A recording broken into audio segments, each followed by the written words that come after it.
देखिए कैसे मंदिरों को गिराया गया है। ये देखिए कॉरिडोर के नाम पे, मकान के नाम पे, विकास के नाम पे विनाश। वाराणसी के मणिकर्णिका घाट पे जहां अंतिम संस्कार के साथ साथ मोक्ष का विश्वास भी जुड़ा हुआ है, आज वही घाट डेमोलिशन, प्रोटेस्ट और सियासत का केंद्र बन गया है। बीजेपी बनाम कांग्रेस का केंद्र बन गया है। वाराणसी के मणिकर्णिका घाट पर चल रहे रीडेवलपमेंट प्रोजेक्ट अचानक तब कंट्रोवर्सी में आ गया जब डिमोलिशन ड्राइव के बाद जो लोकल्स थे वो सड़कों पर उतर आए और उन्होंने विरोध शुरू कर दिया।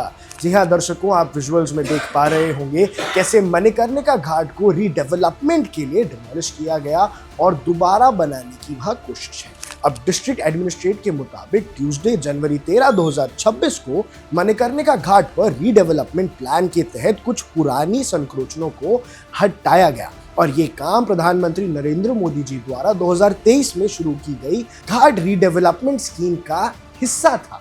लेकिन जैसे ही डेमोलिशन का काम शुरू होता है, पल समाज समिति और कुछ लोकल लोगों ने प्रोटेस्ट शुरू कर दिया और उनके आरोप थे कि भैया विकास के नाम पर मणिकर्णिका घाट की जो मूल पहचान है और बनारस की जो विरासत है उसे नुकसान पहुंचाया जा रहा है। प्रोटेस्ट की अगुवाई कर रहे महेंद्र पाल ने कहा कि घाट के ओरिजिनल कैरेक्टर के साथ खिलवाड़ किया जा रहा है और ओरिजिनल कैरेक्टर के साथ जो छेड़छाड़ हो रही है ये उनके धर्म के खिलाफ है। लेकिन इसके बाद दूसरा पक्ष क्या कहता है सुनिए। हालात बिगड़ने पर एसडीएम आलोक वर्मा और एसीपी मौके पर पहुंचे और एसडीएम आलोक वर्मा ने यह कहा कि यहाँ कुछ गलतफहमी पैदा हुई है। लोकल रहने वाले लोग प्रोटेस्ट नहीं कर रहे हैं, हमें आउटसाइडर्स की भूमिका पर शक हो रहा है क्योंकि जो लोग मणिकर्णिका घाट के आसपास रहते हैं उन्हें इससे प्रॉब्लम नहीं होनी चाहिए। डिस्ट्रिक्ट मजिस्ट्रेट सत्येंद्र कुमार ने सभी आरोपों को खारिज करते हुए कहा कि मणिकर्णिका घाट पर किसी भी मंदिर को नुकसान नहीं पहुंचाया गया है और एक्सकैवेशन के दौरान मिली मूर्तियां और आर्टिफैक्ट्स को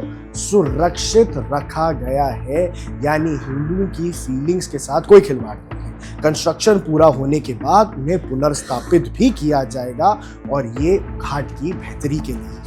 एडमिनिस्ट्रेशन के मुताबिक पहले फेज में नई सीढ़ियां डलेंगी, बेटर स्पेस मैनेजमेंट होगा और हाइजीन इंफ्रास्ट्रक्चर बनाया जा रहा है, यानी इस घाट को डेवलप किया जा रहा है। लेकिन दर्शकों, ये सियासी मोड़ तब ले गया जब कांग्रेस ने इस डेमोलिशन ड्राइव को लेकर बीजेपी पर सीधा निशाना साध दिया। कांग्रेस का कहना है कि बीजेपी सरकार धार्मिक और सांस्कृतिक विरासत को नजरअंदाज कर रही है और रीडेवलपमेंट के नाम पर आस्था से जुड़ी जगहों को बदल रही है।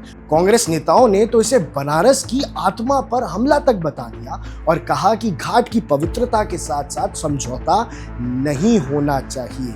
लेकिन दर्शकों, इसी का अगर दूसरा पक्ष भी मैं आपके सामने रखूं तो रीडेवलपमेंट जरूरी क्यों है? ऑफिशियल्स कह रहे हैं, जिला प्रशासन का यह कहना है कि मणिकर्णिका घाट पर रोजाना लगभग 150 से ज्यादा अंतिम संस्कार होते हैं। इस हेवी फुटफॉल के चलते धुआं और लकड़ियों की जो अनियोजित स्टोरेज है और गंगा में जो जाता हुआ मलबा है, इन सारे इश्यूज को सॉल्व करने के लिए ये रीडेवलपमेंट जरूरी थी।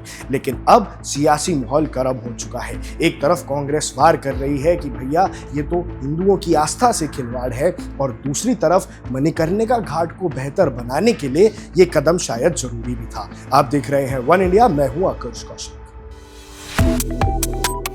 Subscribe to One India and never miss an update. Download the One India app now.